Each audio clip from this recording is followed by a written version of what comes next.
जब Israel Hamas के बीच शांति समझौते की चर्चा हो, लेकिन एक नाम सबकी जुबान पर हो, मारवान बरघौती, फिलिस्तीन का नेल्सन मंडेला। वो जेल में है लेकिन राजनीति का केंद्र बने हुए हैं। हमास कहता है रिहाई होनी चाहिए और नेतन्याहू इनकार कर रहे हैं। नमस्कार, आदाब, मैं हूं फरीद अली और आप देख रहे हैं क्लियर कट। आज क्लियर कट में जानेंगे आखिर क्यों मारवान बरघौती की रिहाई बनी है इस गाजा संघर्ष और शांति समझौते का अहम हिस्सा। मारवान बरघौती एक प्रमुख फिलिस्तीनी नेता हैं जिन्होंने वेस्ट बैंक और पैलेस्टीनियन राजनीति में दशकों से सक्रिय भूमिका निभाई, खास तौर से दूसरे इंतिफादा में। दूसरा इंतिफादा, जिसे अल अक्सा इंतिफादा के नाम से भी जाना जाता है, ये इजरायली कब्जे के खिलाफ एक बड़ा फिलिस्तीनी विद्रोह था जो सितंबर 2000 और फरवरी 2005 के बीच हुआ था। ये पहले इंतिफादा की तुलना में कहीं ज्यादा हिंसक और सैन्य संघर्ष था और इसमें दोनों पक्षों को काफी नुकसान हुआ था। इस दौरान बरघौती ने इजराइल के खिलाफ कई अभियान चलाए, जिसके चलते उन्हें साल 2002 में गिरफ्तार किया गया और बाद में कई आरोपों पर कोर्ट ने उन्हें सजा सुनाई। उनके जेल में बिताए गए लंबे दौर ने उन्हें एक प्रतिरोध का केंद्र और प्रतीकात्मक नेता बना दिया है। कई युवा, विपक्षी समूह और राजनीतिक विश्लेषक उन्हें पैलेस्टीनियन मंडेला कहते हैं। मिडिल ईस्ट मामलों के विशेषज्ञ फ्रेडरिक एंसेल ने कहा था कि उनकी सजा की अवधि, उनका व्यवहार और उनका साहस उन्हें लाखों फिलिस्तीनियों के बीच प्रतिष्ठा दिलाते हैं। उनके समर्थक मानते हैं कि बरघौती शायद भविष्य में फिलिस्तीनी प्रशासन के नेतृत्व की भूमिका निभा सकते हैं अगर उन्हें रिहा किया जाए। हमास की मांगें और वर्तमान शांति समझौते की अगर बात करें तो शांति वार्ता के ताज़ा दौर में हमास ने मारवान बरघौती की रिहाई की ज़रूरत को प्रमुख शर्तों में शामिल किया है।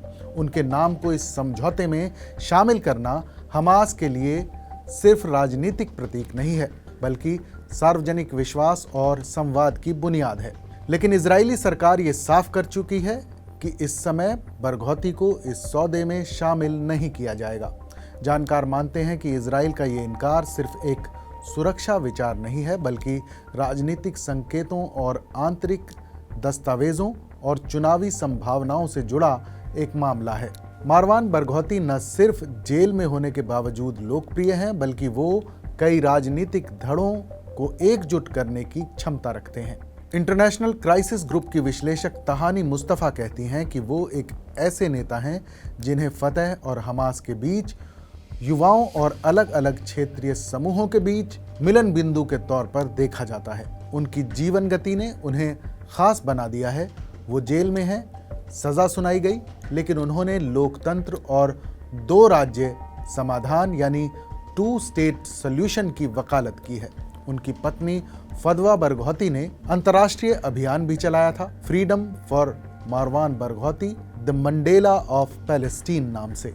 बरघौती की प्रतिष्ठा सिर्फ राजनीतिक नहीं, बल्कि नैतिक और प्रतीकात्मक भी है। उनकी रिहाई का मतलब होगा संवाद का पुनरुद्धार, विश्वास का निर्माण और मुमकिन है कि इससे शांति प्रक्रिया में एक नया अध्याय शुरू हो।